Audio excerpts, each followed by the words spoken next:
네, 현재 시각 8시 24분 향이 갑니다. 지금 보고 계신 머니쇼는 SBS BJ과 유튜브에서 실시간 시청이 가능합니다. 특히 SBS BJ 다운받으셔서 시청하시면 다양한 정보 확인해 보실 수 있고요. 또 다양한 국내 주식 정보 원하시는 분들은 카카오톡 채널에서 머니랩 검색하셔서 친구 추가하시기 바랍니다. 자, 지금 전 세계 주목을 끌고 있는 게 바로 이제 트럼프 당선인 취임식이죠. 네. 지금 현지에서는 그 마가 승리 집회가 진행 중이고 또 실제로 취임식을 보기 위해서 새벽 6시부터 경기장 주변에 굉장히 많은 길게 줄을 늘어서고 있다고 하는데 원래 애초에 22만 명 티켓을 뿌렸는데 네네. 이게 혹한 때문에 이제 다시 실내로 경기장으로 바꾸면서 2만 명 정도밖에 못 들어간다고 하네요. 예. 그렇더라고요. 예. 예. 어쨌거나 지금 우리가 뭐 한 8년 전에 봤던 그 의사당 앞에서 많은 사람들이 있는 그런 상황에서의 취임식은 아니겠고 네네. 의사당 내부에서 한다 하는 얘기인데 어쨌거나 지금 뭐 모든 우리 경제 관련 매체들이 이제 결국 바로 코앞으로 다가온 트럼프 행정부 출범 이후 달라질 뭔가 어쨌거나 어느 정도 반영은 선반영했다고 하지만 이제 뭘 쏟아놓느냐에 따라서 그렇죠. 바짝 긴장할 수밖에 없고 아니면 그래서 틱톡만 놓고 보더라도 그렇잖아요. 왔다 갔다 하고 있죠 예. 지금. 네. 다시 틱톡 재개되고 서비스가 예, 뭐 틱톡 사랑한다고 하고 그래요. 예. 지난주 참 재밌었습니다. 나스닥을 보니까 월요일 날 오르고 화요일 날 빠지고 네. 월화수목금 이렇게 퐁당퐁당 하면서 그 와중에 나스닥이 2.45% 네. 오르고 뭐 다우는 뭐 3.7%나 올랐습니다만 우리는 또 반대로 월요일 날 빠지고 화요일 날 오르고 코스피 기준으로 말해서 당퐁당퐁 하면서 퐁당퐁당 반대. 근데 이제 주 후반으로 갈수록 뭔가 좀 예, 지지부진하고 좀 뭐 관망세가 그랬어요. 있었던 것 같고요. 우리는 뭐 0.3%, 나스닥이 예. 0.95% 조금 이렇게 미국 강도에 비해서 덜 갖는 뭐 그런 상황이라서 오늘 특집을 통해 가지고 이제 네. 결국 뭐 이제 트럼프 취임 이후를 또 대비해야 될 것 같습니다. 네, 오늘 네. 두 분 모셨습니다. HS 아카데미 이효석 대표 그리고 위인베스트 김진만 대표 함께합니다. 두 분 어서 오세요. 어서 오십시오. 안녕하세요. 예, 안녕하세요. 오늘은 두 분과 함께하네요. 예. 우리 또 이효석 대표는 뭐 잠도 안 주무시는 것 같아요. 올라오는 영상들 보니까 네, 뭐 네. 부지런하게 또 아주 간략하게 또 명쾌하게 설명을 해주시던데. 거의 실시간급이에요. 네, 그러니까 지난주 한번 뉴욕 증시 한번 좀 네. 정리해 주신다면. 네, 금요일 뉴욕 증시가 이제 어쨌든 좋은 흐름으로 네. 마무리가 됐는데요. 일단 이렇게 한번 생각해 볼까요? 이제 최근에 미국 주식시장이 조정을 받았는데 네. 그 조정이 언제 시작됐지라고 생각해 보면 지난 12월 FOMC 회의 때 그렇습니다. 파월이 갑자기 얼굴 정색하면서 나와가지고 금리 인하 없을 것처럼 네. 이렇게 해버리면서 이제 네, 시작된 맞아요. 거잖아요. 그리고 나서 이제 무슨 일이 있었냐면은 여러 가지 일들이 있었는데 제가 주목해서 보는 거는 헤지 펀드들이 당황했다. 이게 이제 핵심이었던 것 같아요. 무슨 그 뒤로 뭐 여러 가지 말이 많았는데 결과적으로는 헤지 펀드들이 미국의 주식을 사기 좋은 우호적인 환경이 작년 내내 지속되다가 그날 하루에 다 깨져버린 거죠. 예. 그래서 그 여파들이 아마 이제 계속 진행이 되다가 지난주에 나왔던 CPI부터 진정되기 시작한 것 같고요. 그러니까 그 여파라는 것이 다양한 형태로 나타났던 거죠. 미국의 금리 상승 그리고 이제 주가 하락 등등으로 여러 가지 요인들로 나타나다가 그 부분이 좀 마무리된 거 아닌가 싶습니다. 그리고 또 한 가지 주목해서 보셔야 되는 거는 미국의 금리가 4.7%를 넘어서 5% 갈 수 있다라는 이야기가 나왔었는데 예. 다행히 CPI 발표된 이후로 물가가 그러니까 안정될 거라는 기대감 등등에 힘입어서 지금 금리가 4.7% 아래로 내려왔다라고 볼 수 있을 것 같고요. 파월 의장이 12월 FOMC 회의에서 정색하면서 이야기하긴 했지만 그때 이후로 나오는 연준 의원들의 발언들은 굉장히 도비시저입니다. 그러니까 안아주는 거죠. 엄마가 때리고 안아주고 뭐 이런 느낌인데 12월 달에 파월은 그렇게 얘기해놓고 그 뒤로 나오는 굴스비 총재라든지 크리스토퍼 월러 의사 이분들이 얘기하는 거 보면 아니 물가 잡혀 금리 많이 내릴 거야 어차피 이런 이야기를 하고 있다는 거죠. 네. 그래서 종합적으로 연준 의사들이 과연 이제 비둘기적이냐 매파적이냐라고 보면 최근에 이제 발언들이 거의 지금 비둘기파적으로 나오고 있어요. 그래서 제가 생각할 때는 이거는 그냥 이렇게 이해하시는 게 맞지 않나. 그 트럼프가 오늘 취임식인데요. 네네. 트럼프 취임식을 앞두고 빅베스를 한번 한 거 아닌가. 연준에 대한 기대감을 계속 작년 내내 높여갔잖아요. 정리 한번 하고 다시 시작 이런 느낌으로 가는 거 아닌가라는 생각이 좀 들고요. 물가에 대한 전망이라든지 여러 가지 전망들을 긍정적으로 하고 있다는 점이 의미가 있지 않나 이렇게 생각합니다. 그래서 4.7에서 5% 그리고 5% 이상에서의 금리 수준에 따라서 주가에 미치는 영향이 좀 클 거라고 봤는데 일단 금리가 낮아지면서 시장에 대한 것도 좀 긍정적으로 보셔도 되지 않을까 이런 생각이 듭니다. 네.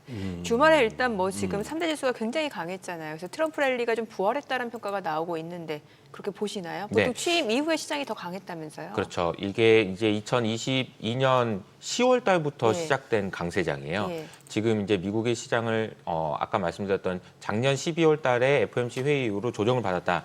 이건 단기적인 이야기고요. 네. 장기적으로 언제부터 주가가 오르기 시작했지 그러면은 2022년 10월 달부터고요. 그로부터 한 1년 정도는 한 이 정도의 각도로 올랐어요. 근데 이제 그 이후로 2023년 10월부터는 약간 요 정도의 각도로 올랐습니다. 지금은 제 생각에는 각도가 더 심해지지 않을까라고 생각을 하고 있습니다.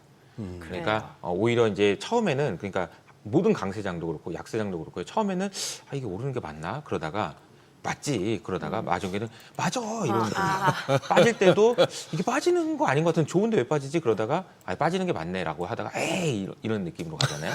이게 이제 그 현상들이 이제 올해는 진행되지 않을까라고 생각하고 있습니다. 네. 그래요. 김 대표님은 어때요? 국내 증시만 놓고 봤을 때는 이제 트럼프 행정부 2기가 시작되는 게 네. 좋은 거예요? 아니면은 좀 이제 섹터를 좀 다르게 봐야 되는 거예요? 어떻게 보는 게 좋을까요? 일단은 한국 입장에서는 관세 영향에 대해서 좀 자유로울 수가 좀 자유로운 부분들이 좀 제한이 되니까 예. 일단 뭐 여파로 인해서 뭐 수출이나 이런 부분들에서 얼마만큼 수출량이 주는지 부분들을 좀 체크를 할 필요가 있다라고 생각이 되고요. 그래도 다행히 또 미국도 그렇고 반도체 쪽이 그래도 꽤 단단하고 지금 이제 하단부에서 조금 이제 올라가는 게 AI 반도체와 그다음에 레거시 반도체 간에 어느 정도 괴리치가 조금이나마 좀 맞춰지고 있다는 점이 좀 긍정적입니다. 그래서 트럼프가 다행히 어느 정도 평화주의자의 좀 타이틀을 가지고 이번에 온다라고 하고 지금 중국 관련돼서도 어느 정도 조금 이제 대화의 장을 열어놓고 이야기를 한다라고 하면은 지금 뭐 기본적으로 전력이나 뭐 조선에 대해서는 다 같이 좋을 거라고는 어느 정도 인지를 하고 있는데 사실 이 두 종목 두 섹터를 빼고는 다른 거는 글쎄라는 이제 물음표가 좀 붙게 되는데 이제 딱 이어서 나오는 여러 가지 관세 정책 그다음에 추가적으로 나오는 여러 가지 행정 명령의 결과에 따라서 충분히 새로운 섹터도 좀 나올 수 있다는 점을 좀 생각을 해보시면 좋을 것 같아서 그래도 이제 금요일장 어느 정도 미국 시장 뭐 약간의 쉬어감에 따라서 어느 정도 비슷하게 쉬어갔는데 그래도 이제 뭐 크게 빠지지도 않았고요. 그다음에 그러니까 연기금들이 국내 증시가. 계속적으로 어느 정도 이제 매수를 좀 받아주게 되면서 좀 하단부에 대한 좀 명확한 지지 라인들이 잡혀가고 있고요. 만약에 오늘 이제 어느 정도 금요일날 좋은 결과가 있었고 그다음에 원달러도 많이 빠졌기 때문에 네. 오늘 또 외국인들이 얼마만큼의 수급을 좀 보여주느냐에 따라서 추후에 나올 긍정적인 영향도 한번 체크를 해보실 필요가 있고요. 그럼에도 이제 대외 변수에 조금 취약한 게 또 한국 증시이기 때문에 트럼프가 또 이제 매를 또 몇 대 때리지. 원래 한 10대 맞을 거로 생각하고 있었는데 한 8대 맞으면 또 드마 드라프니까 또 올라갈 수도 있는 거고요. 근데 또 일어나는데 또 12대 맞게 되면은 또 약간의 또 변동성이 확보가 될 수도 있어서 이게 사실 말한 대로 트럼프가 해줬으면 좋은데 이제 자고 일어나면 SNS에 또 무슨 글을 적어줄지 모르는 부분들이 있으니까 이런 변동성만 주의를 하되 지금 이제 또 실적 시즌이 또 앞에 다가왔습니다. 그래서 미국도 이제 실적 시즌에 어느 정도 이제 실적 시즌 2주 전부터는 자사주 매입이 안 되기 때문에 이런 부분들 때문에 이제 온갖 루머들이 다 나오고 있고요. 지난주 금요일에도 이제 뭐 인텔이 뭐 일론 머스크가 인텔 인수한다라는 네. 얘기도 나왔고 그다음에 엔비디아도 이제 막 이것저것 이야기가 좀 많이 나오고 있죠. 젠슨항 CEO가 또 참석 안 하기 때문에 이게 둘이 싸우는 거 아니냐 뭐 이런 얘기도 많이 나오기 때문에 슬슬 이제 혼조세가 이뤄지고 있고 미국 시장 기준으로 봐서는 실적 시즌에 맞춰서 과연 올라간 주가만큼의 성장성을 보여줄지 여부를도 한번 보셔야 될 것 같고 국내도 마찬가지로 이제 실적 발표 시즌이기 때문에 너무나 좋거나 너무나 좋은 여태까지 너무나 좋은 실적으로 인해 올라온 섹터 같은 경우에는 차익 실험 매물에 주의해야 되고 오히려 이제 삼성전자처럼 아예 너무나 안 좋은 실적을 내는 기업과 섹터에 대해서는 시장이 오히려 바닥권에서 이제 매수가 들어올 수도 있기 때문에 이런 부분에 맞춰서 어중간한 것보다 아예 좋거나 아예 나쁘거나 그런 두 섹터를 한번 공략을 해보시면 좋을 것 같다라고 좀 말씀을 국내 드리겠습니다. 증시 쪽에서는요. 지금 아주 재밌는 비유를 해주셨네요. 뭐 한 10대 맞을 줄 알았는데 한 7, 8대 맞기만 해도 다행인데 우리 때는 뭐 두 분은 학교 다니면서 맞았는지 모르겠습니다만 우리는 많이 맞았거든요. 네. 이렇게 뭐 반 전체적으로 나가서 그냥 이렇게 한 네. 대씩 맞을 수가 있는데 거기서 옛날 얘기입니다. 예. 거기서 한 대 맞고 그냥 고분고분하게 들어오면 그걸로 끝인데 표정이나 태도 이런 데서 조금 선생님이 기분이 나빠지면 그때부터 시계 풀면 이제 일이 커지거든요. 네, 정확하십니다. 이게 네. 혹시나 또 국내에서도 이제 그런 이제 미국 쪽의 반응에 대해서 지금 정치적인 공백이 있어서 네. 어느 정도 이제 반응해 줄지 또 리액션을 잘하는지에 따라서 또 한 번에 뭐 이제 추가적으로 몇 대 더 맞을 수도 있는 거고 네, 덜 맞을 수도 있는 거고 그다음에 뭐 어느 정도 또 이제 정치적인 공백이 마무리가 되면 서로 대화를 하면서 좀 트럼프 자체가 어느 정도 이제 대화에 대한 장은 그래도 열어놓고 시작을 하니까 일단 10대부터 시작을 하는 거고 협상 잘하면 5대까지 줄 수도 있으니까 그럴 또 수도. 그런 부분들 잘 체크를 해보시면 좋을 것 같습니다. 예. 아니 오늘 그냥 특집이니까 우리 뭐 질문을 쪼개서 안 드리고 우리 이효석 대표님 한번 그걸 해보세요. 우리 일타 강사시잖아요. 트럼프노믹스 지금 네. 우리 대충 그동안에 주섬주섬 이렇게 이제 어느 정도는 압니다, 그죠? 네, 뭐 네. 관세 때리고 뭐 감세하고 뭐 이렇게 되는데 요거 한번 정확하게 한번 정리를 한번 해보시죠. 아, 네. 알겠습니다. 예. 그 트럼프와 관련돼서 이제 많은 분들이 언론에서나 관심 있는 거는 관세가 어떻게 되느냐, 네. 그다음에 뭐 이민자 정책이 어떻게 되느냐, 뭐 이런 부분들에 관심을 많이 가지고 계시는데 이게 이제 저희는 이제 경제 채널이고 이제 투자하시는 분들이 많으니까 그러면 어떤 부분에 관심을 갖고 투자하실 때 적용해 보면 좋을지 이 네. 부분을 말씀을 드려보겠는데 근데 이렇게 생각해 보시면 어떨까 싶어요. 트럼프 정부의 여러 가지 지금 인선들이 나오고 네. 있잖아요. 예. 근데 이제 짜르라는 표현을 쓰는 게 이제 두 가지가 있는데 짜르라는 황제. 게 이제 황제, 네. AI 짜르, 네. 에너지 짜르 이렇게 네. 있습니다. 국경자료도 있잖아요. 네, 국경 짜르도 있고. 근데 이게 보면은 이제 그 AI 짜르라는 말과 에너지 짜르라는 말을 넣었다는 말은 그만큼 트럼프 정부가 이 두 가지에 대해서 진심이다라는 걸 의미하지 않나라는 생각이 들어서 그 부분을 간단하게 설명드리면 AI와 관련돼서는 미국이 중국에게 뒤지지 않기 위해서 전력 질주하고 있다 이렇게 표현할 수 있을 것 같아요. 중국에 뒤지지 않기 위해서. 네, 그 표현을 이제 설명드리자면 이런 거죠. 네. 이제 그 재밌는 표현이 있는데 미국이라는 나라가 얼마나 강해야 전쟁 없이 평화가 유지될 수 있나라는 이제 질문을 해보면 전쟁 없이 평화가 유지되기 위해서는 미국이 이렇게만 해도 다 쫄아야 되거든요. 그러니까. 네, 근데 안 쫄잖아요 지금 요새. 예. 그런 얘기입니다. 예. 그러니까 중국이 많이 쫓아와서 중국이 미국을 이긴다는 얘기가 아니라 이러다가 중국이 반칙을 써서라도 한번 해볼 수 있겠는데 이제 뭐 학교 다닐 때 싸움을 하는데 못하는 애인데 뭐 이 반칙을 쓸 수 있잖아요. 그래요. 그래도 압도적으로 이길 수 있을 만큼 강해야 된다 이런 이야기인 거죠. 그래서 지난 이제 얼마 전에 퇴임한 상무장관이 표현을 보면은 우리가 그동안 중국한테 반도체도 안 줘보고 뭐도 해보고 그랬는데 어떻게든 기어코 만들더라는 거죠. 뭐 자율주행도 그렇고요. 이래서 중국을 압도적으로 따돌리기 위해서 지금 미국이 나아가고 있는데 그래서 여러 가지로 이제 정책들이 나올 거고 규제 완화라는 측면들이 확인될 거라고 생각하고 있습니다. 그래서 그 부분을 초점을 맞춰 보시는 게 좋을 것 같고 그런데 이 AI가 나아가야 되는 방향에서 지금 가장 어디서 발목이 잡히고 있느냐라고 생각해 보면 지금 에너지라는 거거든요. 근데 에너지가 부족해서 AI를 못 간다라는 이야기가 뭐 에너지가 뭔데 이렇게 생각하실 수가 있는데 크게 보면 두 가지예요. 첫 번째로는 AI 데이터 센터가 중요한데요. 네. AI 데이터 센터가 전기 먹는 하마입니다. 어마어마하게 전기를 잡아먹는데 이게 어느 정도 규모로 예상되냐면은 앞으로 3년 동안 전기 소요량이 3배 늘어날 거다라는 얘기가 나올 정도로 지금 전기 사용량이 많아요. 네. 그런데 전기가 부족하다는 거죠. 그럼 전기가 부족한 걸 어떻게 해결할 거냐라고 봤더니 뭐 신재생이라든지 뭐 해야 되는데 그걸로 지금 부족하다는 얘기예요. 그래서 트럼프 정부가 하고 있는 얘기는 지금 드릴 이야기 하는 거잖아요. 그냥 네. 땅 파면 나오는 걸 왜 안 파냐라는 얘기인 거고 그래서 천연가스를 더 집중적으로 판매한다라는 이야기가 나오는 거고요. 여기서 이제 우리가 투자 아이디어가 나오는 것들이 결국 우리나라 조선주가 좋은 이유도 여기서 나오는 거거든요. 미국에 천연가스가 나왔는데 그걸 태워버릴 수 없으니까 이걸 액화시켜가지고 팔아야 되는데 배가 없네? 그러면서 이제 조선주가 좋은 거잖아요. LNG 그러니까 그런 의미로 이제 해석해 볼 수 있는 부분이 있고요.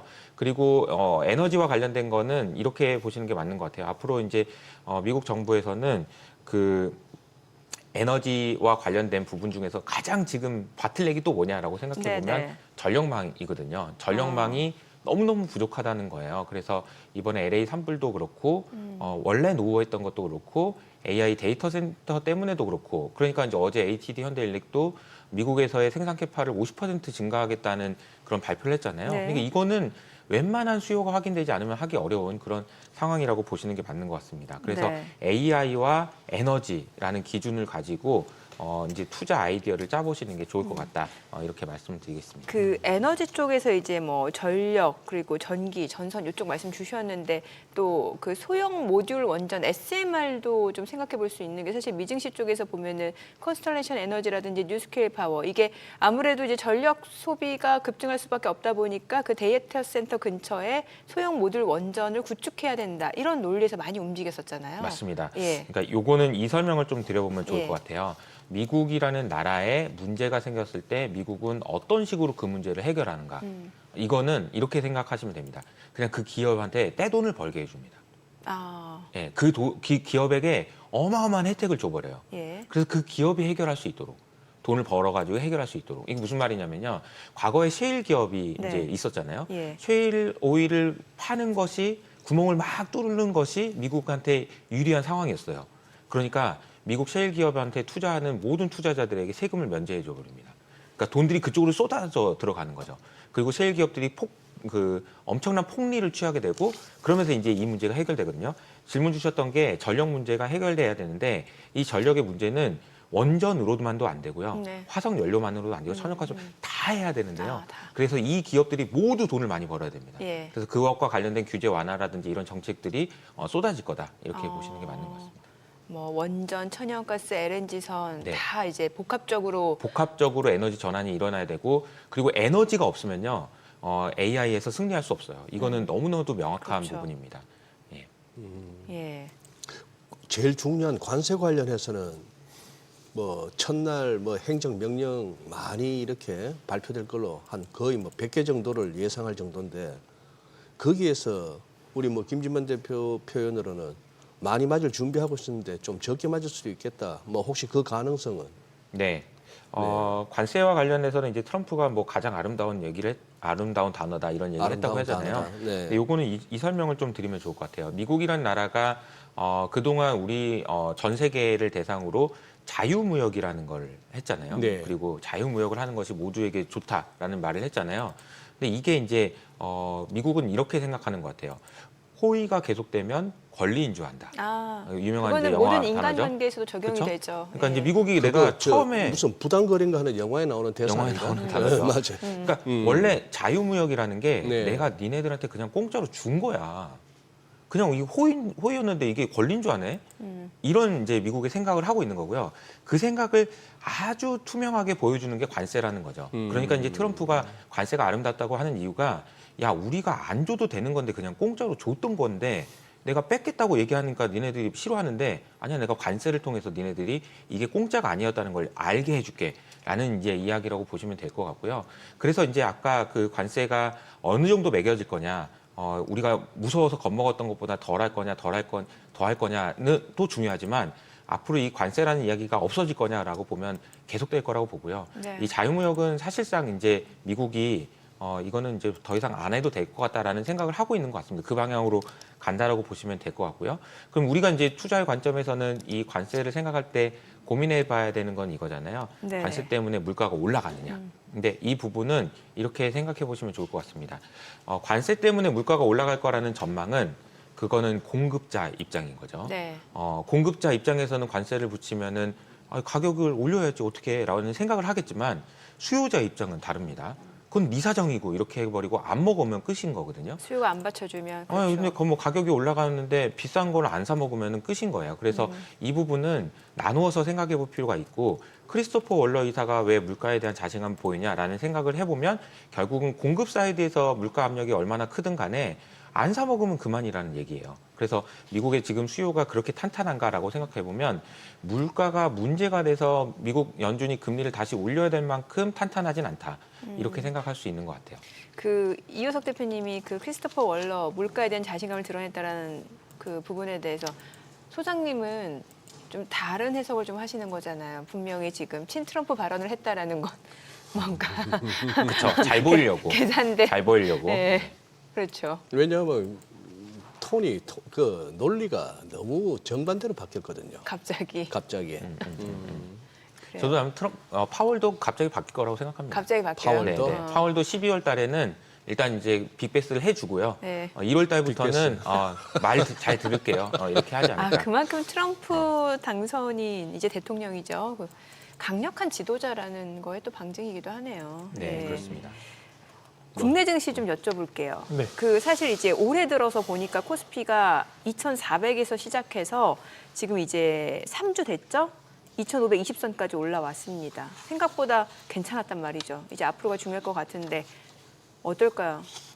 외국인 수급만 놓고 봤을 때는 금요일에 다시 파니까 확실히 외국인은 좀 단기 트레이드로 들어온 것 같다는 생각이 들기도 하는데 네, 근데 전체적으로 이게 어떨까요? 주거니 받거니가 돼야 네. 된다고 생각합니다. 뭐 개인 투자자들이 산다고 사실 뭐 지수가 매번 떨어지는 것도 아니지만 그래도 어느 정도 그래도 바닥권에서 이제 가장 많이 올라온 한국 지수가 네. 여기서 조금 이제 주거니 받거니 하면서 지금 연기금은 계속 매수를 하고 있고 외국인들은 조금 들어왔다 나갔다 하는 모습을 보여주지만 일단 긍정적인 부분들은 어느 정도의 거래량이 조금 유지가 되고 있다라는 점이 다행입니다. 먼저 예전에 한창 안 좋을 때는 뭐 코인 뭐 일부 이제 한 개의 코인 거래량만큼도 이제 한국 지수가 안 나와서 사실상 이제 거래량 자체가 거의 소멸해서 안 좋았었던 부분들이 많은데 지금은 그래도 어느 정도의 거래량도 유지를 하고 있고 그다음 당일 테마성 이슈들도 조금 나오게 되면서 활력이 어느 정도 좀 드러나고 있다라는 점이 이전과는 조금 다르다라고 말씀을 드리고요.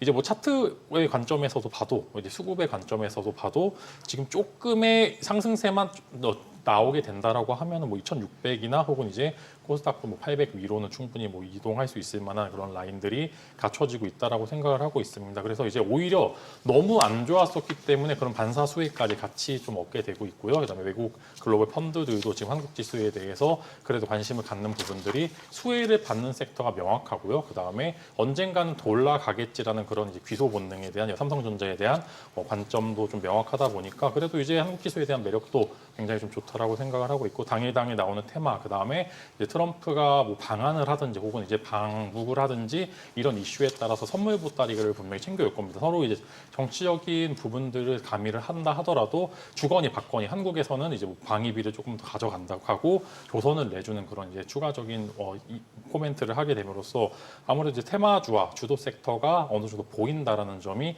약세 장가는 조금 많이 틀어졌다라고 좀 생각이 되고 있고요. 이제 일정에 맞춰서 하는 뭐 일정 매매의 매력도도 굉장히 올라가고 있고 지금 뭐 이제 요번 주에 있을 이제 JP 모건 그 이제 암학회 종양학회나 금요일에 있을 이제 BOJ 정도만 조심하게 된다라고 하면은 실적 시즌 맞춰서 아까 말씀드린 것처럼 너무 좋은 섹터, 너무 이제 실적에 대한 코멘트들이 좋았던 섹터들이 추가적으로 올라가느냐, 혹은 이제 너무나 안 좋았던 섹터들이 이제 약재 소멸의 관점에 있어서 올라가느냐 그런 체크를 해보시게 되면은 국내장도 저는 좋은 영향으로 인해서 이제 좋아하는 기업들이 혹은 이제 주도 섹터들이 계속적으로 존재하고 이게 추가적인 상승을 보여줄 거다 좀 이렇게 말씀을 드리도록 하겠습니다. 우리 이효석 대표께는 아까 질문의 연장선상인데요. 네. 이제 우리 국민들도 우리 시청자분들도 앞으로 향후 매번 이제 미국발 뉴스를 통해 가지고 미국의 이 자리에는 이 사람이 앉아서 일을 하는구나 이제 조금씩 이제 익숙해져 가시겠죠. 근데 한번 요거 분류를 해 오셨네요. 뭐 대통령제 국가에서 대통령이 힘이 있어야 뭘 할 수 있는데 이번에 트럼프 2기는 트럼프 1기 때의 트럼프보다 훨씬 더 강력한 힘을 바탕으로 하고 가는 것 같아요. 네. 네. 그런데 나름대로 그 밑에 사람들도 한번 살펴봐야 될 거 아니겠습니까? 그러면 뭔가 좀 힌트가 보이겠는데. 네. 여러 가지로 이제 그 트럼프가 네. 정부를 운영하는 방향에 대한 여러 가지 생각들을 할 수 있는 부분이죠. 그래서 그 시작하기 전에 그냥 관심이 많으실 것 같아서 어제 이제 트럼프의 밈 코인이 하나 나왔거든요. 오피셜 트럼프. 네. 근데 이제 그게 어떤 의미가 있는지를 설명을 먼저 드리고 한번 그러시죠. 해볼까요? 네. 예. 근데 그게 이제 어떤 의미가 있냐면요. 그러니까 트럼프가 코인을 발행했습니다. 네. 세상에. 그것도 취임식 하기 전에. 이게 무슨 일인가요? 이런 생각이 좀 들죠. 그리고 이건 뭐 말세도 아니고 이게 그런데 그게 하루 만에 시가총액이 13조가 됐다는 거잖아요. 우리 네네. 돈으로. 이게 도대체 무슨 일인가 이런 생각을 하실 수가 있는 것 같은데요. 저도 이제 그 코인을 실제로 과거에 나도 한번 발행해봐 이런 생각도 해봤거든요. 저도. 근데 이제 무서웠던 게 뭐냐면은 발행해서 초반에는 어떻게 뭐 펌핑해가지고 가격 올릴 수는 있을 것 같아요. 근데 이게 어떻게 해서 끝날까라고 생각하면은 감옥 갈 거밖에 생각이 안 나는 거죠. 이러다가 사기쳐가지고 이제 이렇게 될 수밖에 없을 것 같으니까 못했어요. 저는. 근데 이제 트럼프는 그럼 무슨 생각을 했을까라고 생각해 보면 저는 이런 생각을 했을 거라고 생각합니다. 트럼프가 이걸 모르지 않을 거예요. 네. 그럼에도 불구하고 코인을 발행했다는 거는 무슨 얘기냐? 이 사람은 영원히 기억되고 싶은 거다. 끝이 없이. 이 코인이 계속 살아있길 바라는 거다라는 거죠. 트럼프 코인인데요. 트럼프 코인이 사람들에게 어떻게 기억됐으면 좋겠냐면 마가 코인으로 다시 미국을 위대하게 만든 그 사람으로 기억되고 싶은 거다라고 생각이 들었어요. 만약에 그게 아니고 사기쳐서 감방 가려고 돈 벌려고 이렇진 않았을 것 같다는 생각이거든요. 네. 뭐 좀 지나치게 긍정적으로 보는 거 아니냐라고 생각하실 수도 있지만 왜 이런 행동을 했을까라고 생각해 보면 분명히 의심받을 수 있는 행동이고 분명히 욕먹을 수 있는 행동임에도 불구하고 했던 이유는 내가 그래도 내가 퇴임한 이후라도 내가 오랫동안 기억되고 싶다. 근데 어떻게 기억되고 싶냐면 미국을 다시 위대하게 만든 시작을 했던 사람으로 기억되고 싶다라는 그런 메시지를 보낸 게 아닌가 싶습니다. 그리고 뭐 그 의미를 생각해 보면 크립토 쪽으로 돈이 몰려가게 만드는. 근데 사람들이 이거는 이제 오징어 게임을 보면 사람들이 옆에서 다 죽어가는데도 한 번 더 게임을 하자고 하는 이유가 위에 지금 돈이 보이기 때문이거든요. 돼지 저금통에 돈이 쌓이니까 저게 보이는 거죠. 한 번 더 하면 내가 할 수 있을 것 같다는 생각. 그러니까 트럼프가 만든 코인에다가 투자했으면 하루 만에 억만장자가 될 수 있다라는 생각. 그 생각을 만들어주면서 오히려 이쪽으로 이제 돈을 물꼬를 틀으려고 하고 그리고 결과적으로 내가 잘하겠다라는 의지를 표현한 것 같은데요. 이게 이제 잘 될지 안 될지는 이제 계속해서 우리는 모니터링 해봐야 되겠죠. 그리고 이제 그 중에서 이제 경제 장관들 중에서 가장 제가 주목해서 보는 거는 도지라는 조직이고요. 네. 이 도지라는 조직이 정부 효율부잖아요. 네. 이거는 기업의 운영 방식을 정부에 적용하는 겁니다. 그리고 AI를 정부에 적용하는 건데요. 이거는 제가 생각할 때 역사적으로도 없었던 국가 개조 프로젝트 아닌가 이런 생각이 들 정도로 중요한 사건이고요. 이 부분이 잘 진행되는지 여부가 매크로 관점에서 가장 중요한 이유는 우리가 제일 많이 보시는 미국 국채 금리 있잖아요. 네. 미국 국채 금리가 올라가는 여러 가지 이유 중에 하나가 미국 부채 그거 못 믿겠다라는 거고 계속해서 적자 내면 우리는 어떻게 하라는 거냐라는 이야기인 거잖아요. 근데 적자를 줄일 수 있는 방법은 지출을 줄여야 되는데 지출을 줄일 수 있는 방법이 없다는 거죠. 그래서 도지라는 정부 효율 부서가 과연 미국의 그 지출을 의미 있게 줄일 수 있느냐 이 부분도 굉장히 중요하게 보셔야 될 것 같다라는 생각이 듭니다. 네. 자, 지금 시각 8시 51분 향해 갑니다. 오늘 양시장 예상 체결 지수부터 체크해 보겠습니다. 먼저 코스피 좀 보도록 할게요. 오늘 코스피가 0.49% 상승 예상되고요. 지금 2,535포인트 출발 예상됩니다. 코스닥도 0.28% 상승 예상되고요. 726포인트로 집계가 되고 있습니다. 시가총액 상위 종목 예상 체결가 보겠습니다. 삼성전자 오늘 0.7% 상승 예상됩니다. 지금 호가는 54,100원이고요. SK하이닉스 1.8% 상승 예상됩니다. 호가 21만 8,500원, 그리고 LG에너지솔루션, 삼성바이오로직스는 보합 예상되고요. 현대차가 0.7% 하락 예상됩니다. 지금 호가가 21만 원이고 기아 보합 출발 예상되고 있고요. 셀트리온 1% 하락 예상됩니다. 예상 체결가 17만 8,000원. 삼성전자, 우선주, KB금융 각각 하락 출발 예상되고요. 호가는 43,500원, 88,100원으로 집계가 됩니다. 네이버 호가는 20만 9천원이네요. 코스닥 시가총액 상위 종목 예상 체결가 보겠습니다. 알테오젠 오늘 보합 예상되고요. 에코프로비엠 강보합권 예상됩니다. 호가 13만 300원, HLB 0.9% 하락 예상되고요.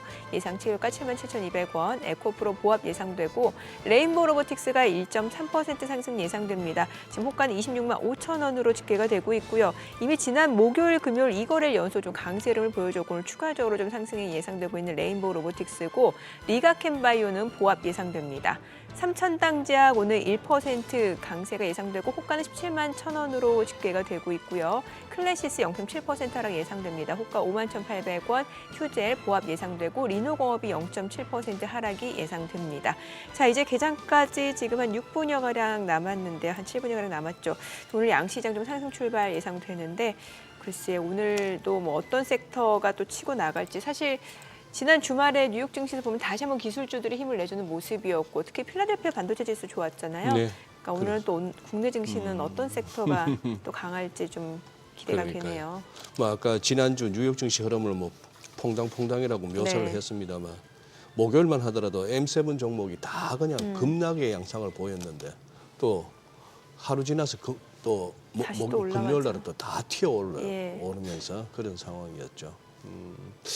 아까 두 분 얘기하는 중에 이렇게 오는 느낌은 그거네요. 우리 이효숙 대표가 말씀하셨나요? 그 12월 FMC를 하나의 트럼프 취임 전에 빅베스 처리하듯이 한번 이렇게 시장의 과매수 국면을 한번 좀 털어주는 그걸로 잡았던 것 같고, 트럼프 취임 이후의 상승폭을 거의 다 까먹고 나서 그러면은 결국 그 상황에서 더 밀렸더라면은 파월이 더 센 건데, 연준이 더 센 건데, 결국 연준의 FMC 이후로 추세는 꺾였고 그 추세가 트럼프 취임 이전 레벨까지도 물고 내려가면은 파월이 이긴 건데 거기서 또 급반등이 나왔으니까 아직은 또 여기서 12월 FMC 당시에 레벨까지도 올라선다면은 결국 트럼프의 승리가 되기도 하겠고 그런 생각도 드네요. 네. 오늘은 뭐 우리 시장이 크게 움직이겠습니까? 뭐 미국 장이 올랐으니까 올라는 가겠는데. 근데 아까 거기서 하나만 더 제일 중요한 거 일단 뭐 시진핑하고 통화도 있긴 있었습니다. 그거보다 저는 좀 이효숙 대표 나오신다길래 궁금했는데 결국은 유동성이거든요. 예? 결국은 뭐 미국이 주도하는 글로벌 유동성이 트럼프 2기에 결국 돈이 더 풀릴 것인가, 돈이 더 유동성 측면에서 유동성이 좀 빡빡해질 것인가, 당연히 전자라고 봐야 되는 거 아닙니까? 네. 돈 더 풀리겠죠. 돈이 더 풀린다. 네. 네. 근데 이게 돈이 더 풀린다라는 것도 중요한데요. 네. 그러니까 그래서 이제 저는 과거에 이제 연준의 뭐 자산의 구조나 이런 걸 많이 봤어요. 예. 요즘에 근데 잘 안 봅니다. 왜냐면 이게 더 풀리는 게 의미가 있을까 여기서? 여기서. 이미 너무 많은데. 이미 너무 많은데. 이미 너무 많아요. 그래서 이게 그러니까 지금 무슨 많은 이제 기존에 이제 매크로 분석하시는 분들이 연준의 뭐 자산이 아니라 이제 연준이 부채까지 들어가가지고 영래포가 어떻게 되고 뭐 글쎄. 지급 준비금 그게 의미가 있나 이런 생각이 들어요. 그러니까 사실 과거에 몇 달 동안 맞은 적은 있지만 잘 안 맞는 지 오래됐어요. 그거 올라가지 않아도 오르고요, 빠져도 오르고 막 주가는 다 그래요. 왜 그런가 생각해 보면 이미 너무 너무 많은 유동성의 바다에 있다는 거죠. 어제 뭐 트럼프 아까 뭐 민코인 얘기했지만 하루 만에 이렇게 돼버렸어요. 글쎄요. 예. 예. 그러니까 돈은 너무 너무 많고요. 네. 중요한 건 뭐냐면 유통 속도입니다. 그러니까 돈이 얼마나 움직이느냐인데 돈을 움직이는 것에서 물꼬를 터주는 거는 트럼프한테 기대하는 건 규제 완화인 거죠. 규제를 완화시켜주면 돌아다닌다는 네, 거예요. 네, 네. 그리고 이제 은행에서도 규제를 완화시켜주면은 미국 국채 산다는 거고요.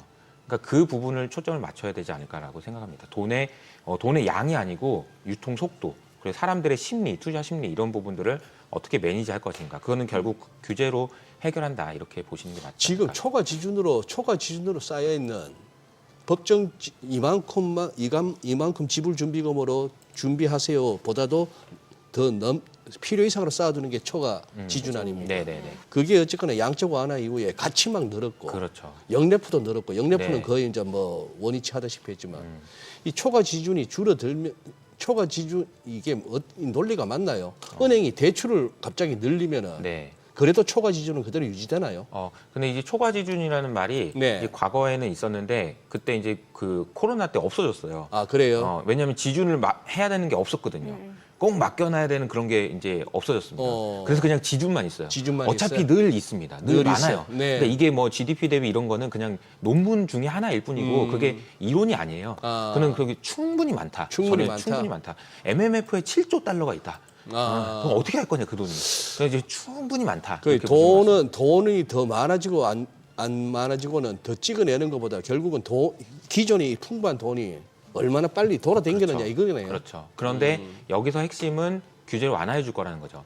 지금 왜 미국 국채를 사는 사람이 없어가지고 금리가 올라간다는 얘기가 나오냐? 은행한테 못 사게 하니까 그런 거지. 은행한테 사주게 하면 되는 거죠. 규제를 완화시켜주면 그러니까. 살 수 있다는 거. 돈은 충분히 있다.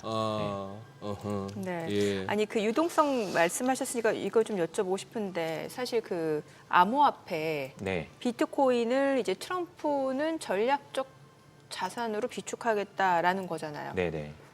그럼 어떻게 되는 거예요? 이쪽 크립토 쪽으로 자금이 조금 더 유통 속도도 빨라지고 네. 이쪽에 대한 좀 선호도도 높아지는 거 아니에요? 그렇죠. 비트코인의 시가총액이 2조 달러가 넘었고요. 2조 달러. 코스피를 훌쩍 넘었습니다. 예. 아 코스피를 넘어. 네, 코스피를 훌쩍 넘었고요. 뭐 리플이라는 코인 있죠? 리플. 예. 이 코인이 0.2조 달러가 넘었고요. 이러면 골드만삭스를 넘었습니다. 그러니까 이제 이게 세상이 완전히 바뀌고 있다라는 예, 거고요. 이 시장이 굉장히 많이 커질 거라는 걸 의미하는 거라고 보시는 게 맞고 게다가 지금 트럼프가 강하게 밀어붙일 거거든요. 이제 네. 민코인을 발행했다는 것이 많은 시사점이 있어요. 이게 이제 이쪽으로 밀어붙일 거다라는 이야기고 가격도 굉장히 많이 좋은 흐름을 보이지 않을까. 이제 시가총액 기준으로 전체적으로 봤을 때 4조 달러거든요. 네. 크립토 코인의 시장 자체가 이게 아마 올해 8조 달러까지는 늘어나지 않을까라고 생각하고 있고 지금 미국 주식 시장이 지금 60조 달러거든요. 그럼 지금 4조 달러 이 정도 수준인데 아마 어느 정도 수준까지 올라갈지는 모르겠습니다만 상당히 좋은 흐름이 나타나지 않을까. 이것도 결국은 규제 완화가 있습니다. 규제 완화. 예. 아, 김 대표님 네. 보니까 이것도 있네요. 저는 이번에 이거 질문지 보고 알았는데 아니 지금 이 빅테크 건물들이 어쨌거나 트럼프 당선인하고 한번 줄대 보려고 말하라고 막 찾아가고 막 기부도 하고 말도 예쁘게 하고 이러는데 아니 엔비디아 젠슨 황이 설에 중국에서 설을 보낸다고 취임식 안 간다고요? 이건 뭐 특별히 의미를 둘 만한 일인가요? 아니면 뭐 그럴 수도 있는 일인가요, 이거? 근데 일단 젠슨왕 CEO 같은 경우에는 이때 다 초청은 받았는데 다 불참을 했습니다. 아, 그랬어요? 이게 조금 애매한 게 일단 네. 주주들 입장에서는 네. 아니 다 가는데 너도 가지 왜 굳이 글쎄. 긁어 부스럼을 네. 만드느냐 네. 뭐 이런 포인트로 접근을 하고 사실 엔비디아도 지금 주가가 그 고점에서 계속 이제 좀 노이즈가 나오게 되면서 네, 네. 이제 지지부진한 흐름이 알겠습니다. 나오는 자, 오늘 과정이 국내 증시를 확인해 보죠. 개장합니다.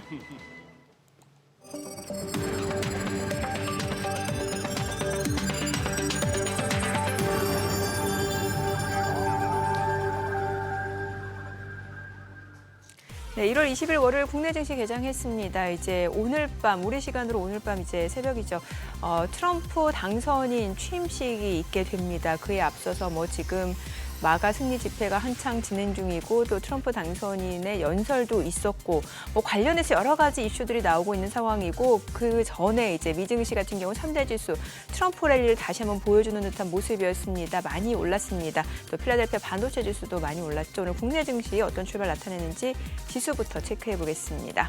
코스피입니다. 지금 0.4% 올라갑니다. 2,533포인트, 코스닥도 0.4% 오름세네요. 727포인트입니다. 양시장 상승 출발 보여주고 있고요. 시가총액 상위 종목 시초가 보도록 하겠습니다. 오늘 삼성전자가 지금 보합권이네요. 53,700원, SK하이닉스는 1.4% 올라갑니다. 21만 7,500원이고 LG 에너지솔루션 1% 상승합니다. 35만 4,000원, 삼성바이오로직스가 1.38% 올라갑니다. 102만 8,000원이고요. 현대차는 0.7% 하락합니다. 21만 원. 기아가 지금 0.1% 약보합권으로 10만 1,400원. 셀트리온이 지금 약보합 17만 9,800원. 삼성전자 우선주가 0.3% 올라갑니다. 4만 4,000원이고요. KB금융 지금 보합권으로 8만 8,500원. 네이버가 0.48% 떨어집니다.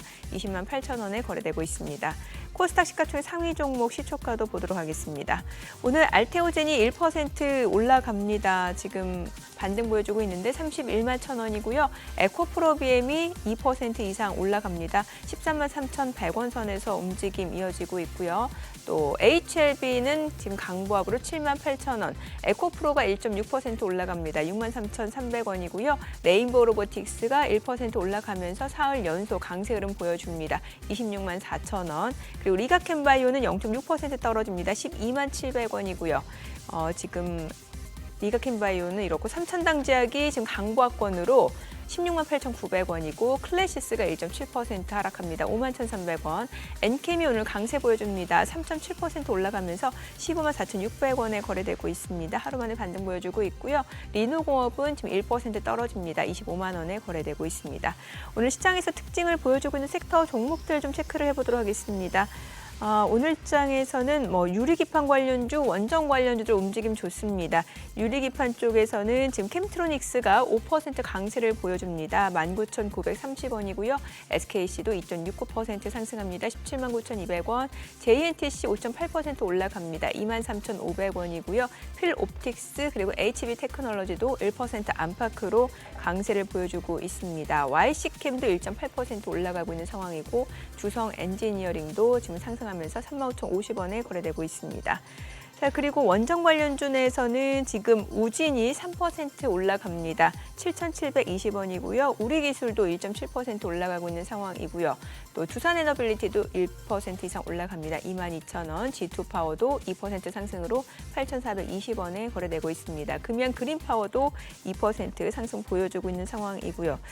다만 지금 뭐 개장한 지 사실 3분 정도 좀 지난 상황에서 좀 시장이 전체적으로 위콜이 달고 내려오고 있는 상황이네요. 음봉을 좀 보여주고 있는 모습이고 오늘 2차 전지 쪽도 좀 좋습니다. 뭐 지금 보시다시피 뭐 대표적인 셀 업체, 삼성 SDI, LG 에너지 솔루션도 지금 1% 이상 올라가고 있는 상황이고 2차 전지 리튬 관련주라든지 아니면 LFP 관련주들 움직임도 좋습니다. 앞서 보시다시피 엔캠이 3% 강세였고요.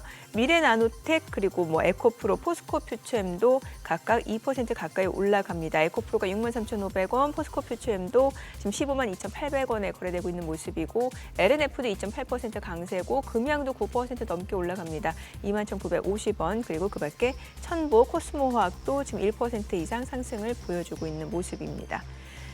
자, 이 정도 좀 보시면 될 것 같고 조선 기자재 쪽도 좋네요. 지금 화인베스틸이 23% 급등합니다. 1,235원 그리고 현대임스 1승이 각각 15%, 7% 강세 보여줍니다. 1승은 5,350원이고 HD 현대마린솔루션도 1% 이상 상승하면서 182,200원에 거래되고 있습니다.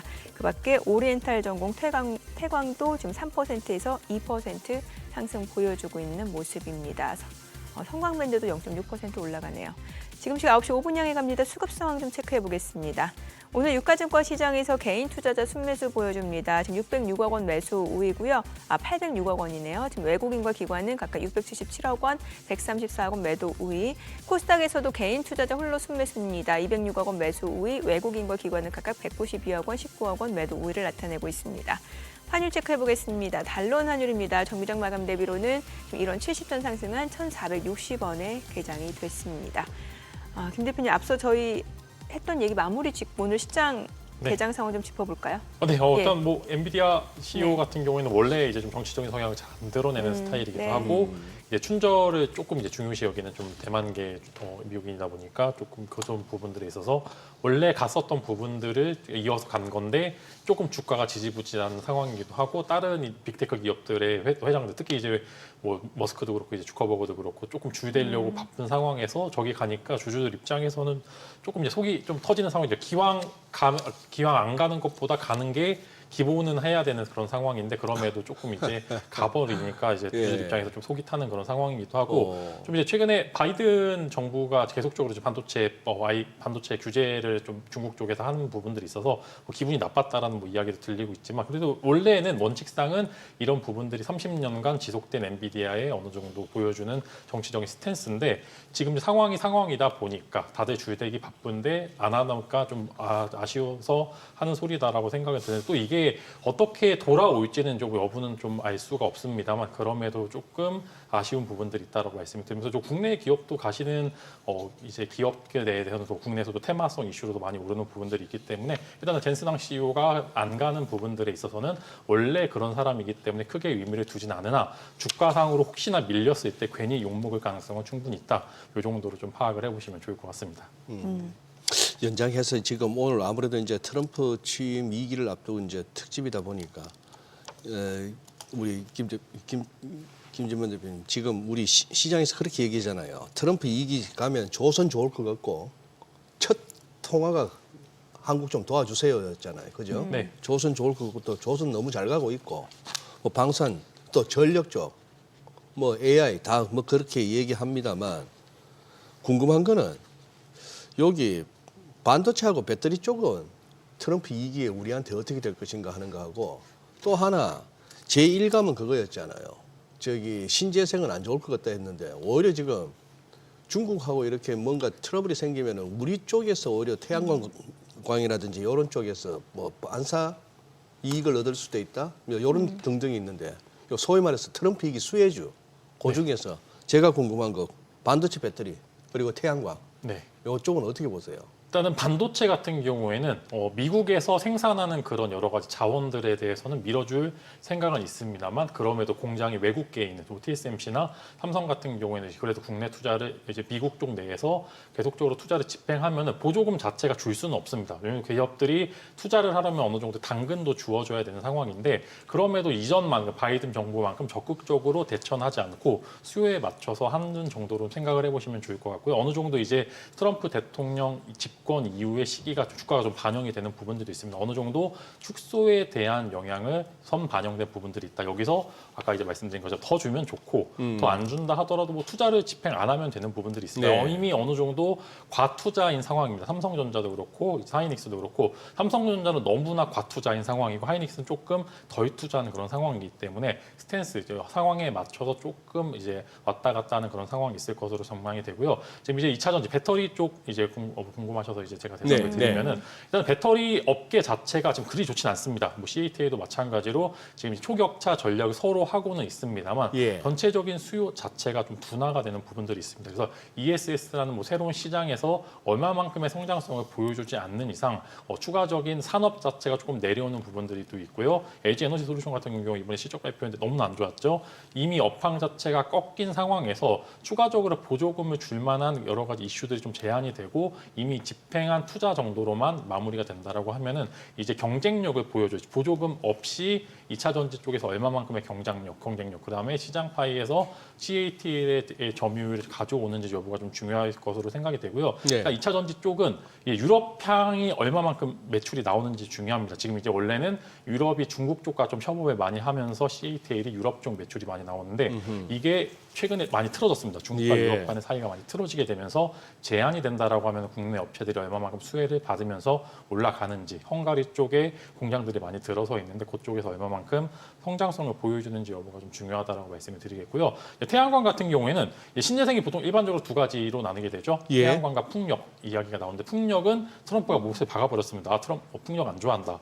그리고 실제로 이제 트럼프 대통령 같은 풍력 에너지를 그렇게 좋아하지 않고요. 예전에 이제 뭐 1년에 이야기 나왔던 부분들은 골프장에 풍력 발전소가 보여서 별로다라는 그런 이제 SNS 글도 올라오는 만큼 풍력에 대해서는 그리 좋지 않은 시선을 보여주고 있는 건 맞는데 태양광 같은 경우에는 태양광 가격 패널 가격들이 엄청나게 떨어졌었던 이유들이 중국산 저가 공세가 이제 택갈이라 그러죠. 외국에서 다른 인도네시아 쪽으로 수출이 돼서 거기서 택이 갈려서 인도네시아 산으로 둔갑이 돼서 좀 덤핑 물량들이 많이 나오게 되면서 택갈이 라벨갈이 라벨갈이 근데 이거 쓰이는 단어니까 일단 보시면서 이제 그런 부분들 덤핑 물량들이 많이 나오게 되면서 국내 업체들이 좀 피해를 많이 받았는데 이것을 우회하는 물량마저 관세로 제한을 해버리게 된다라고 하면은 이미 하나솔루션을 비롯해서 국내 태양광 업체들이 미국 쪽에 많이 진출해 있는데 어느 정도 가격 방어가 이루어지게 되면서 이제 영업이익이 좀 올라가는 그런 좋은 상황이다라고 말씀을 드리려고 하고요. 일단 일반적으로 태양광 패널 같은 경우에 최근에 ESS 즉 이제 전력 장치의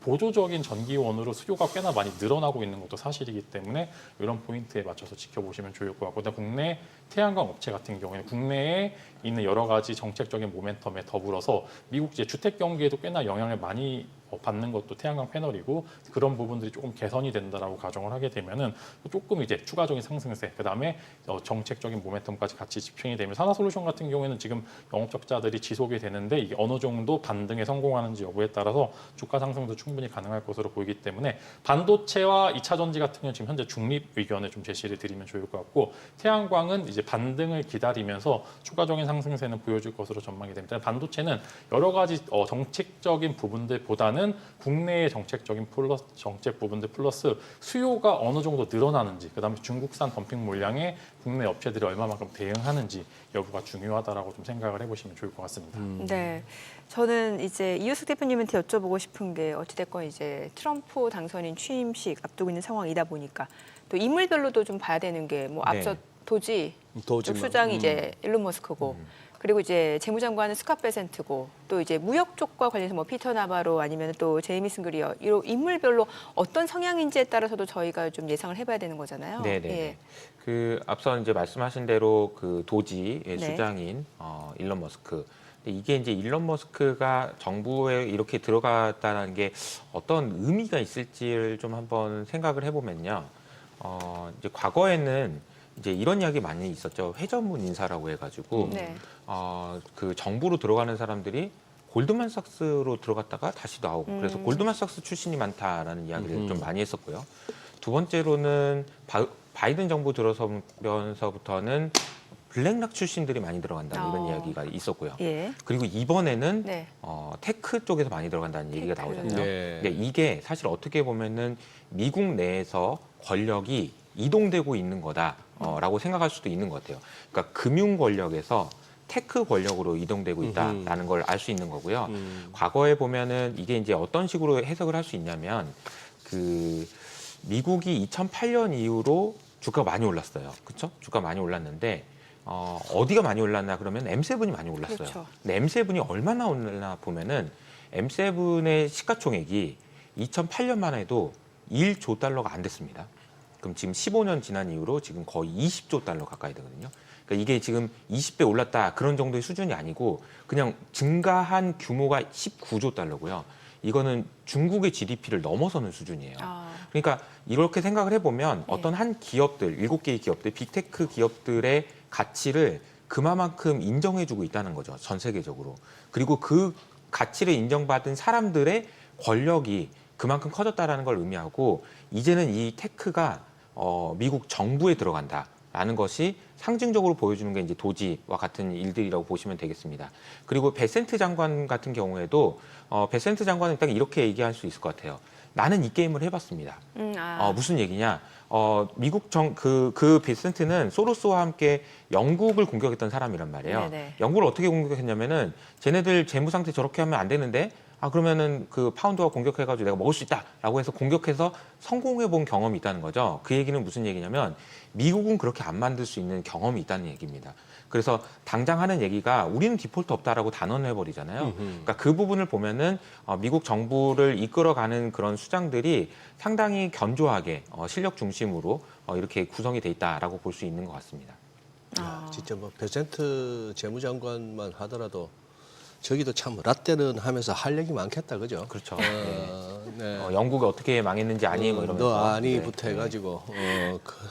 근데 저기 어쨌거나 뭐 우선 뉴스만 이렇게 헤드라인이나 기사 내용을 봐서는 나쁘기보다는 좋아 보인다 싶었던 게 시진핑 주석과의 전화 통화예요. 네. 그리고 양쪽의 중국에서의 공식적인 어떤 그 발표나 트럼프 대통령의 멘트에서도 보면은 뭔가 이렇게 험악하기보다는 좋은 건데 일단 외교적인 뭐 수사일기도 하고 조금은 기대는 가질 만한데 자 차차차차 한번 보죠 뭐 얼마나 네네네. 진짜 미국 중국 잡아먹을 듯이 했는데 어떻게 달라지는지는 보고 싶은데 이 중에서 이제 트럼프 대통령의 이 내러티브가 이랬어요. 시주석과 펜타닐, 틱톡 이런 것들에 대해서 논의하고 기타 여러 주제들에서 대화를 나눴다. 저는 오히려 기타 여러 주제가 더 궁금한데 그건 우리가 알 수가 없고 네네. 요거 틱톡 말이에요. 네네. 우리 아마 시청자분들이 좀 궁금해하실 것 같아요. 왜 틱톡이 왜 자꾸 며칠째 지금 뉴스에 나오지? 이게 왜 되고 안 되고 서비스가 뭐 벌써 안 되네 어쩌네 우리나라에서는 되고 틱톡 이슈는 뭐가 핵심이에요? 핵심은 데이터인 거죠. 데이터. 왜 틱톡을 저렇게 갖고 싶어 하지? 미국에서. 일론 머스크도 사겠다고 하고 퍼플렉시티라는 데서도 사고 싶다고 하고 왜 이렇게 사고 싶어 하는 거지? 데이터 때문인 거죠. 데이터. 사실 이게 네. 지금 이런 현상들이 중국과 미국하고의 싸움으로 비춰지긴 하지만 근본적으로 이걸 갖고 싶어 하는 사람들이 왜 갖고 싶어 하는지를 보면 데이터 때문인 거예요. 그러니까 AI를 학습시키기 위해서는 데이터가 필요한데 우리가 지금 AI가 현재하는 데이터를 가지고 학습할 수 있는 건 거의 다 끝났다라는 얘기가 나올 정도로 벌써, 지금 데이터는 맞아요. 이미 다 끝났다는 네, 얘기가 네. 나와요. 그래서 데이터가 그만큼 더 중요해요. 반대로 생각해 보면. 학습할 데이터가 부족하니까. 그런 의미에서 보면 미국은 중국한테 열입니다. 왜냐하면 중국은 데이터를 학습하기 매우 용이해요. 그냥 안면 인식도 다 해버리잖아요. 아하. 그리고 자율주행도 그냥 사람이 죽어도 뭘 그냥 그게 중요하냐? 이래버리잖아요. 그러니까 지금 데이터를 훨씬 더 그냥 얻기가 쉽다라는 측면에서 중국의 우위가 있는 거예요. 지금 네. AI라는 측면에서 보면. 그래서 틱톡에 있는 사람들의 이 대화하고 영상이라는 이런 데이터들은 너무나도 중요하고 이것을 뺏기지 않기 위해서 지금 미국 정부가 이렇게 하고 있는 거라고 보시는 게 맞는 것 같고요. 트럼프와 시진핑의 전화는 그냥 이렇게 하는 거라고 보시는 게 맞는 것 같고요.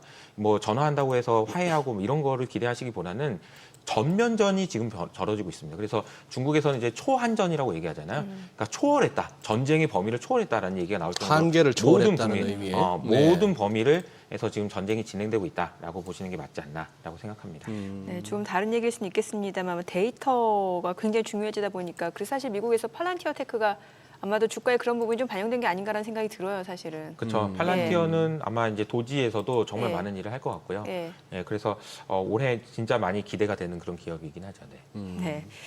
김지만 대표님한테 좀 여쭤볼게요. 자, 그럼 국내 증시는 결국에는 시장이 어느 정도 하단은 좀 지지될 수 있는 걸 좀 기대해 볼 수 있는 상황이고, 그럼 섹터별로는 조금 양극화가 진행될 수도 있다라는 거잖아요. 그래서 앞서서 말씀 주신 거는 뭐 수혜가 예상되는 섹터거나 아니면 많이 빠졌던 섹터에 좀 집중을 해보자. 이렇게 정리를 해보면 되는 거예요. 네, 맞습니다. 예. 어떤 3월에 공매도가 재개된다는 네. 얘기도 많이 들리기 때문에 공매도가 재개되면은 수혜를 받는 업종과 피해를 받는 업종의 양극화가 조금 더 심해질 것으로 생각이 됩니다. 지금 최근에 수급 자체 보시면 밑에 벽돌을 빼서 위로 올리는 그런 상황이에요. 어느 한쪽 섹터가 오르려면은 올라간 다른 섹터에서 돈을 빼서 올라가는 그런 수급 상황을 보여주는 모습들이 많기 때문에 이제 그런 부분들이 아예 수혜 섹터와 비수혜 섹터가 명확하게 이제 나오게 되면서 오르는 섹터는 초과적인 유동성의 공급이 되면서 더 올라가고 빠져야 될 섹터는 조금 빠져야 되는. 사실 이제 주식이라는 게 빠져야 되는 섹터가 나와야지만 수급이 다른 쪽으로 좀 이동하는 부분들이 많았는데 지금 이제 공매도가 제한이 되면서 외국인들이 선물 매도만 이제 치다 보니까 전체적인 지수가 같이 그냥 끌어내리는 그런 부분들이 많았습니다. 근데 3월이 되면은 이제 수혜 섹터 이제 어느 정도 실적이 올라가고 올해 혹은 내년까지 어느 정도 상방 곡선이 유지가 되는 섹터에 대해서는 아마 저 조금 더 올라갈 것으로 전망이 되고 그 수혜 섹터가 공매도 수혜 섹터가 오히려 조선이나 지금 원전 기자재 이런 쪽으로 이제 전력 기자재 쪽으로 보시게 되면은 아마 더 올라가게 될 가능성이 굉장히 크고 최근 리포터들이 나오고 있는 게 많이 올랐다라고는 하지만 이게 끝은 아닐 거다라는 그런 얘기들도 많이 나오고 있습니다. 그렇기 때문에 이제 피해를 받는 섹터는 이제 2차 전지 쪽이 조금 더 폭이 조금 나올 수도 있다는 그런 부분들 여기서 빠졌던 자금들이 조선 쪽으로 올라가게 되면서 조선 기자재 업종들이 뭐 코스닥 150에 편입이 되거나 혹은 이제 MSCI 편입까지 나오는 종목들이 나오게 되면 그때까지가 단기적인 고점이 형성될 것으로 전망이 됩니다. 그래서